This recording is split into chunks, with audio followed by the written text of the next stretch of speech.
Hello, sir. Would you like to introduce yourself? Hello, I am Asim Khan from Pakistan and I am doing a master's in electrical engineering here and I have spent 1 year almost here. I am in my third semester. So I'll ask you a few questions about Pakistani mainstream culture, Okay. and keeping in mind that Pakistani mainstream culture, you can answer a few questions.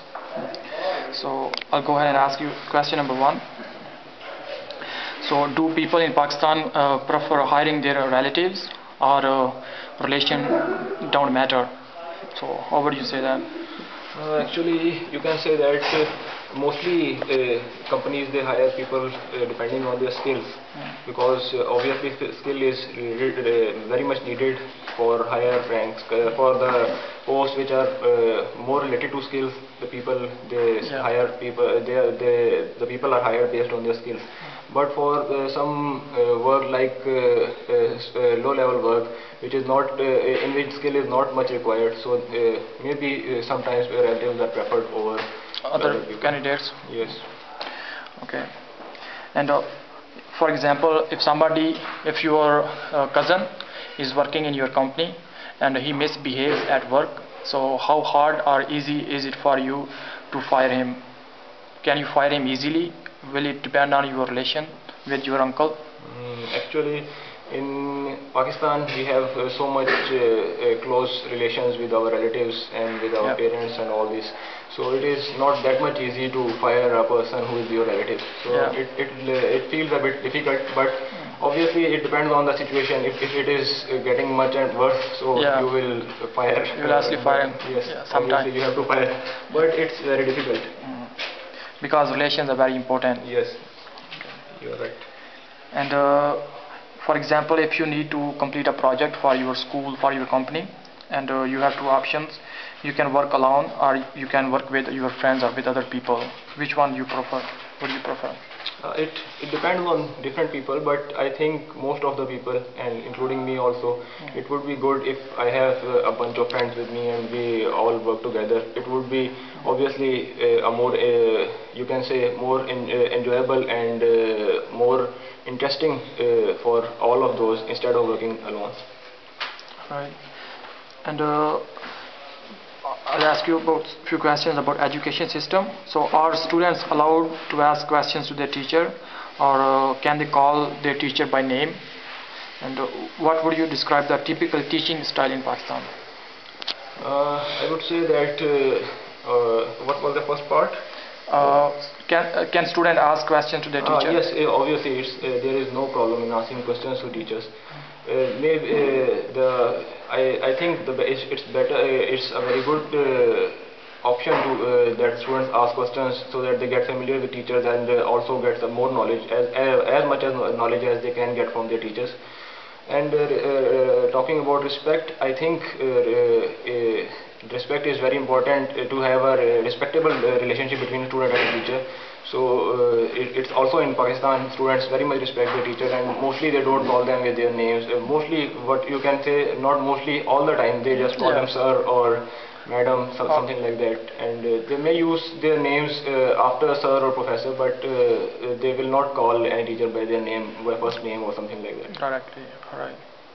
And as you know, there is a caste system in Pakistan. So do teachers behave different to those students who are within same caste as the teacher?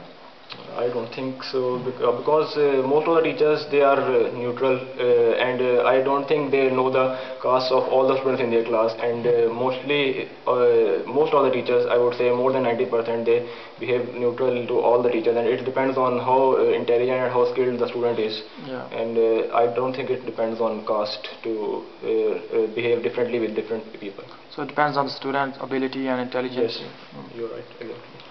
And uh, why do people in Pakistan get diplomas or degrees? Well, the main purpose of the parents to for towards their children is that they should get some knowledge and means they become a respectable person in their society. But as the student grows up, he obviously needs to get some financial. He has to may complete his financial needs. So he mostly the students they go towards the degree so that they can they are able to live well in society and get a very good status in the society. So I think so. Maybe obviously education is very good. Education is very important for every person to grow up in a very to grow up and to become a good person in the society. But people, I think they prefer their degrees and diplomas depending on how well it would be for them to get the jobs and get a good career in the future. Jobs and social status and Yes. experience. And how would you describe the atmosphere when families in Pakistan they meet or gather for meals? Do people sit on floors or is it okay to sit on chairs? Well, I think in Pakistan it's a very good, you can say, a very good norm that they mostly families they get together and have parties with each other at maybe some home or maybe in garden, in some parks or in a hotel.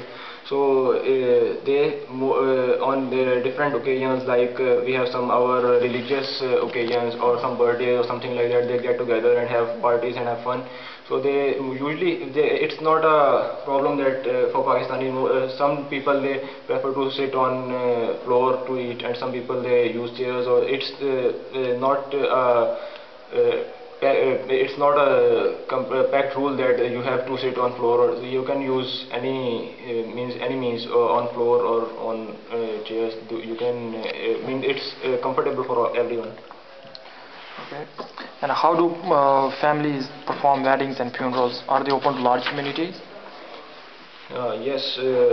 First about weddings, it's the first in weddings people call all their relatives and friends in their weddings, and you can say that it's not a very common in Pakistan that you have private weddings. Means almost all the relatives and friends are called. And on funerals also, because it's a sad moment for that family, so almost one person from all the relatives and the close by homes and all his friends, they come to console for their friend and have some chat with him so that he can have pass some good days after some such a sad Tragedy. incident. Yes.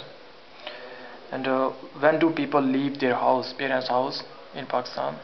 For example, in Western countries, usually people leave at 17 when they come to adulthood. And how about in Pakistan? In Pakistan, actually, we have a very strong family system, you can say, and people don't really leave their parents when they get old. Most of the people they and still it was very strong a few years ago. Maybe it has lessened a little percent, but still most of the people they prefer to stay with their families, and maybe until 30 for their whole age they like that the parents live with them and they have a complete joint family systems, most of the people. So it's I think it's very good tradition in Pakistan.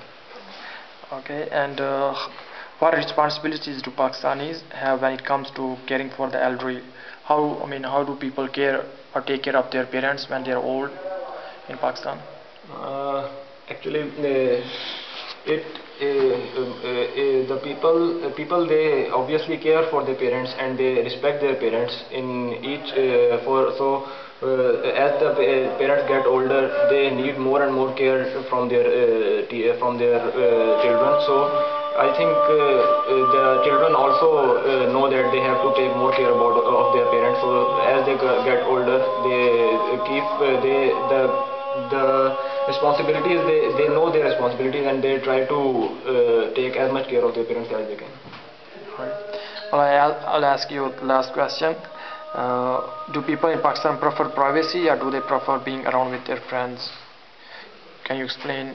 It also depends on person to person, but I think most of the people they prefer to stay close in with their friends and have good parties and go out for the parties so that they can enjoy together.